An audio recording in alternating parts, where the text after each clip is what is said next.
Conversations from the Cave is a raw self-help podcast dedicated to discussing men's issues.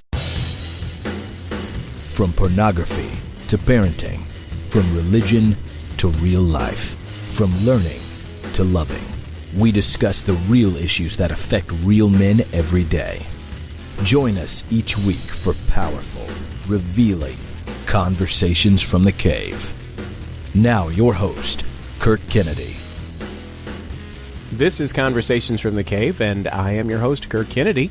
It's a pleasure having you each and every week, noon on Sundays, Central Standard Time, or anytime if you happen to download our podcast from iTunes or Spreaker.com or even our Facebook page. This week, we will be talking about integrity in the dark. It is somewhat of a continuation of our discussion on the adulterous page, Ashley-Madison. We are joined in studio by three fabulous guys who each week dedicate their time to talking about these important topics that men face. To my left, there's Nola. Nola, can you give us a shout out, sir? This is Nola73. Meet you where you at. And to my right, there is Mustang. Mustang, can you give us a shout out, sir? Hey, this is Mustang. Excited to be with you guys another week. And right in the middle is BA. BA, can you give us a shout out, sir? Hello, everybody. BA here. Ready to change lives one word at a time. Excellent. So, gentlemen, we spent some time last week talking about how important it is to exercise fidelity when you think about your marriages and in any kind of relationship, dedicating your time to building good, solid boundaries and borders for yourself, understanding your weaknesses so as to make sure that you don't have your flank exposed, and then also taking the time to realize that, hey, I may not always have it together. And then watering your own grass, making sure that whatever relationship you're in, you're devoting the time necessary to maintain it in a quality and positive way. But there is this issue of integrity. Now, integrity is a little more subtle than doing something blatant and not getting caught. Integrity is when nobody's listening and when nobody's watching, how you are able to maintain the kinds of standards in your behavior that are representative of what you want to show the world. So integrity in the dark is what you would like to be your character in real life when people can see you, and you want people to think positively of you. When you think about integrity, what does the challenge of maintaining integrity when nobody's looking, what does that mean to you, Mustang? How do you tell guys, hey, you know, it's not just about the way people look at you. It's about what's really going on with you. Well, I tell my kids, you know, the true test of integrity, the integrity of a man is not what he's done or what he's doing when everyone sees him. It's what he does when nobody sees him. And we had a certain man of prominence in our society who happens to say wonderful and amazing things when he's in front of a crowd full of people, but has been caught, you know, in conversations, you know, saying things that, you know, to one or two people that about women. Yeah, about women that are very, very not good. And a lot of people are like, well, you know, these are things that they say in private. Let me explain something to you. Those things, that's when you see the real man. The real man is what happens when nobody's watching. The real man is who does things,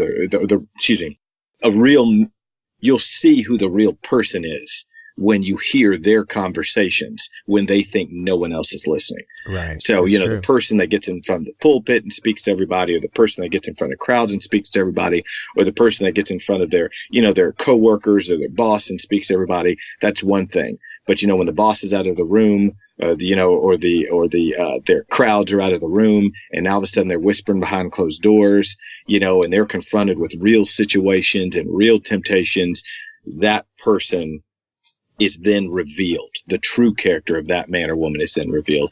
And I think that's very important to note that it's not the other way around. Do you, just a quick follow-up question before I go on to the other panelists. Do you feel that integrity is more important than external evaluation of you as a person? Or, do you think that having a positive, being popular, for example, do you think popularity is more important than integrity, or the other way around? It seems as though you're suggesting the latter, that integrity is more important than popularity. Naturally. And the great part about integrity is that even if you aren't popular, you still have something that can't be touched. You still have something that is very powerful, as opposed to popularity that can literally go at the drop of a dime. Sure. Literally, you cannot be popular. You can be popular today and not be popular tomorrow. Right. Imagine, you make a mistake. I'm giving an example. If a famous singer makes a mistake, falls off stage, that person went from being famous to infamous. That person went from being looked up to being looked down on. So, but when you have integrity, those things do not control who you are. Those things do not have any power over what type of person you are. So yes, definitely, of course, like you said, the latter. Gotcha. Nola, how do you feel about the discussion, what you've heard so far, and what are your feelings on integrity? I agree 100% with Mustang said. I would add my comment and just go further to say, integrity lies with me. My brother and I, we travel for a living around the United States, where we go out and we build the cell phone towers for wireless carriers. And we've seen a multitude of guys in this industry that have, of course, we're away from our family for periods of time. I haven't seen my sons and my wife right now for a little over 3 months. Oh, and so gosh. Wow. You have people that, be away from our family for long periods of time sometimes. And we've seen guys, just go out on dating sites like Ashley-Madison and just look for someone in that city just so that they can do something until they get back home, and so integrity with my brother and I is that's something that we always stood by. We stand by to this day. We see these guys and man, come on, man, your wife way at home, she'll never know. And you're right, she'll never know, but I'll know. But she will know because we will tell them. And so, and we're away, like I said, I haven't been home in 3 months. And wow. The urge, I can suppress my urges. And when you learn, because that doesn't control me, it's not all about just going out and just having fun or doing something, so I can suppress my urges for certain situations until I get to where I need them to be tended to. And that's who attend to them. Other than that, I can just continue to move forward. But how did you get there? How did you get there to that? That's not easy, to accomplish. So how did you get to a place where, first of all, you could exercise some self-control? And then number two is, how did you choose, or what do you do to implement that strategy to be successful at it? Well, one of the first things that I did was I had to come to the realization that although I have a heavy appetite, I have to control it. If you can't control your appetites in any facet, then it will become the death of you. It will get the best of you, and it can become the death of you because you just don't know how to control it. And once you let go of something that's a clutch, you let the clutch become your runner, and it can drive you. It propels you. Then that's where disaster falls in place. So what I put in place was, I had to rationalize and reason with myself, like, do I really need this as much as I thought I needed? No, I don't. Some of the other things that I put in place is, what would God do if he saw me out here just doing things just to do it because I know that she will never find out? Well, she may not never find out, even if I did something. I mean, I've been to some of the remote places in America. And I was thinking to myself at one time, man, she would never find out. This girl that I'm looking at stay way in the boondocks. She would never find. She would never run across my way. A million years never cross her path. Mm-hmm. But every time I go home, now I'm bringing that woman that I slept with. I'm bringing her spirit back home. And so now when I have issues with my wife, is it really me and my wife, or is it the woman that I slept with that my wife is arguing with me about that she don't even know why she's arguing with me about? Because it's not about flesh and blood. It's about spirit and principality. And so I put restraint in place so that I don't have to deal with that. Secondly, I don't want to bring no diseases home because I don't want to use any kind of contraceptives. So I don't want to bring anything home. Sure. I don't even want it. Right. So those are restraints that I put in place for myself. And once you can control your appetite in any facet, once you can control it, then that's when you become more successful and you become more stronger.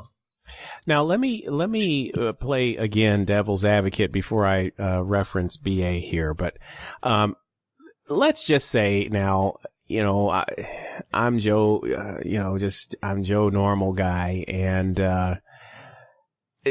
if you have one person who looks at you and you decide, no biggie, and you're not tempted by that. It's different for the guy who has 100 women, so what if you slip up on one? That's less than 1% versus the guy who's got, one person looks at him and he falls 100% of the time. It's easy to judge the guy who has, very little interest from, female admirers. Versus the guy who's just got one female admirer and then he slips up with her on a weekly basis. Is there any justification, I guess, and using the word just again, is there any justification for the guy who in a moment of weakness slips up, on woman 100 as opposed to woman 1? Or do you think just regardless, you just put the gauntlet down and you just rock with it? Well, I'm not going to say put the hammer down. I'm going to say that everything is about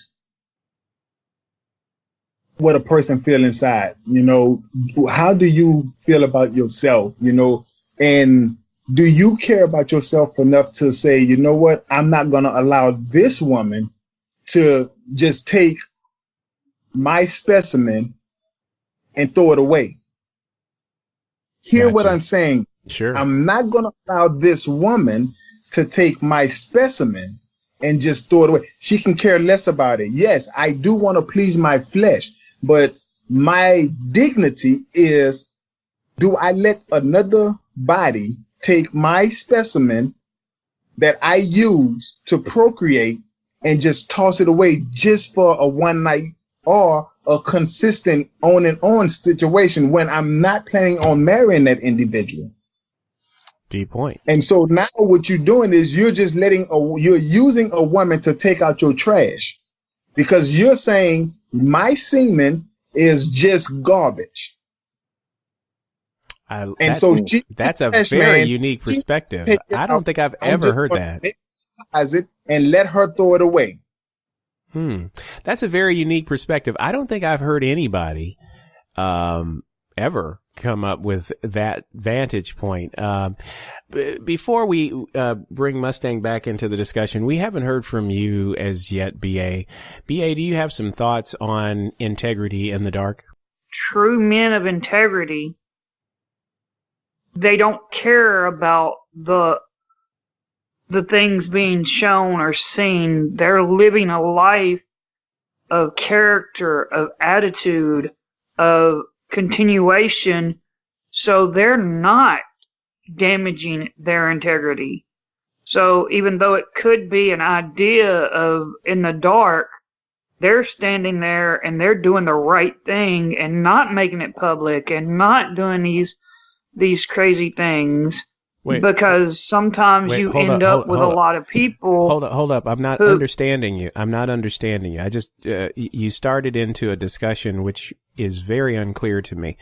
What are you saying now? That men should keep their dirt in the dark? Is that what I'm hearing you say? I'm thinking that's what I'm hearing you say. Is that what you're saying?